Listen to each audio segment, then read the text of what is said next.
India has claimed that 20 members of its armed forces have been killed in a violent face-off with Chinese soldiers on the disputed Himalayan border, raising tensions in the already volatile region. The deaths are the first loss of life in the border area in at least 45 years. For more, South Asia correspondent James Oaten joins us now. Good morning, James. We've sort of been following this over the last day or two. It seemed to be increasing in seriousness. What's the latest? Well, this situation has been increasing in seriousness for a few weeks now, and this recent deadly clash is actually at a moment when the two countries were meant to be de-escalating the situation. Yesterday, there were media reports that came from the Indian side that something big had happened on the border during this de-escalation process.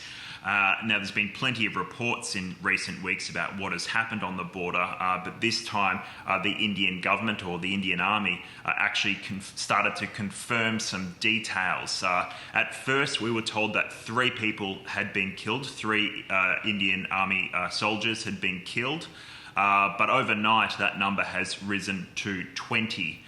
With the Indian Army confirming that figure.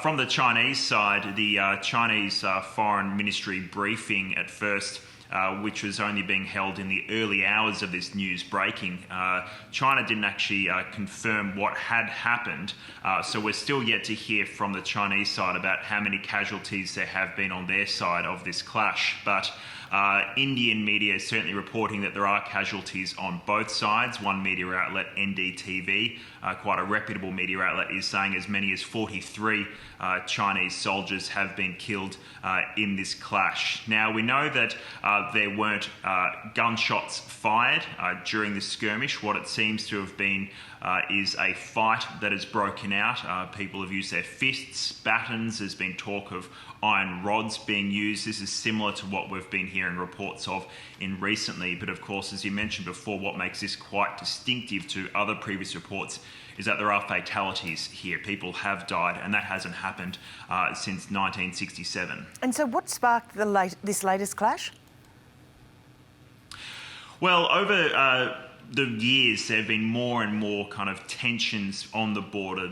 The two countries went to war in 1962, and there is a border there that neither side actually agrees where the line is. And what you've had is soldiers on both sides kind of patrolling up into the point where they think the border should be, and you end up with the two armies meeting, and you have, particularly since the 90s, you had maybe 20 or 30 transgressions a year, as they call them. Now we're well over 200 transgressions every year. So certainly the conflict and the tension has been a lot more.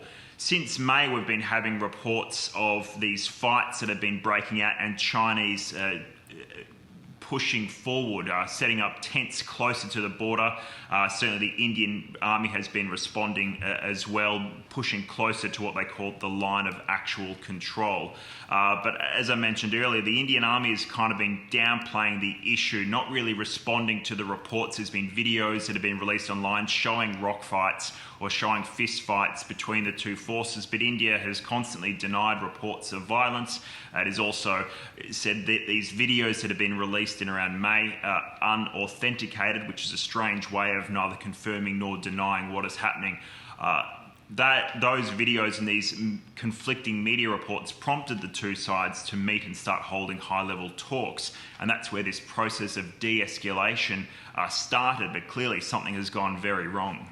And so over the next couple of days, how do you see it panning out? I mean, how do you take the heat out of the situation right now? Well, that's obviously the biggest question now. Clearly, armed conflict is something that no one here wants. And so there's a lot of heat in this situation. So I'll have to go back to the talks to try and work out what has happened. One of the issues is over the recent weeks from the Indian side is a lot of narration about China being more and more assertive, and that India hasn't been quite matching their assertiveness. And there's even arguments about whether or not China has actually now literally lost some territory as a result of this. Now, as I mentioned, this zone is very grey.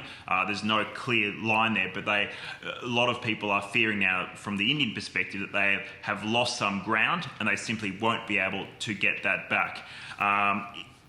I spoke to one professor expert in China studies who's spoken a little bit more about that. That's Professor Srikanth Kondapalli from JNU. Let's have a listen.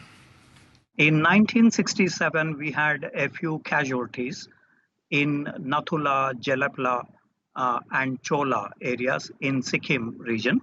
After that, we have not seen any major skirmish.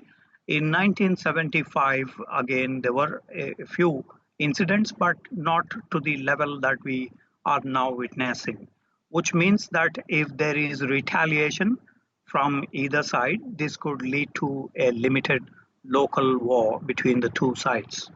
Clearly a very fluid, volatile situation. We'll be keeping across it. James Oaten, thank you.